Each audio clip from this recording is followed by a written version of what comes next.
आज होता 31 आणि त्यात रविवार. पाडदिशी चुलीवर पाणी तापवलं गेलो गावात हिंडाय. गावात गेल्यावर पोर तोपर्यंत कट्ट्यावर गोळा झाली. प्रत्या म्हणला काय नियोजन. मायऱ्या म्हणला चला नाश्ता सांगतो. नाश्ता करायला गेल्यावर छकुली काय मधनं हलनच. दत्त्याला म्हणलं पळव की गाडी. ब्लॉग कोण बनवतंय कळावं म्हणून मी सेल्फी व्हिडिओ घेतला. प्रत्यानं नक खात मायऱ्यानं डोकं खात टाइमपास केला. तेवढ्यात आली पुरी भाजी. पुरी भाजी आलेली बघून त्यानं ताव हाणायचं चालू केला. बाहेर येऊन तासभर आबाळ हाणल्यावर ठरलं नागोबा यात्रेत जायचं. मग काय 60 दिवशी आम्ही नागोबा यात्रेला निघालो. दत्त्या मी आणि मायऱ्या एका गाडीवर. तिथं पोचल्यावर बाबांना म्हणलं सराव उडवली हो. परत कॅमेरा माझ्यावर मारून मी घुसलो देवळात. देवळात बघतोय तर हो मन गर्दी. मग बाहेरनंच नामाच्या हरीत चांगलं म्हणलं निघालो. दत्त्याला म्हणलं लागा बस की टेडीमध्ये. तेवढ्यात दत्त्याला 100 रुपयात चुना लागला.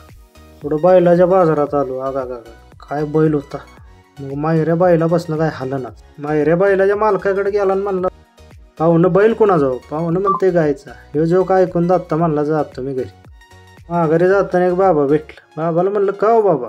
बाबा म्हणलं जा की गप. मग निघालो घरला. वाटत रस प्यायला थांबल्यावर विचार केला याला आयफोनवर ब्लॉगिंग एक नंबर होईल. मग तेवढ्यात आला फोन. बाबा नियोजन यायला लागते. गेलो तर होतं मटण.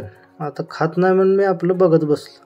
बोकडं म्हणली भाऊ वाचव. मी म्हणलं आपल्याला काय जुळणार नाही. पोरांना म्हणलं करा तुमचं तुम्ही नियोजन. मी जातो घरला. घरी येऊन मी केला iPhone 15 ऑर्डर. संध्याकाळी गावात गेलो तर 31 मुळे कोणच दिसलं. मग काय गेलो घरी.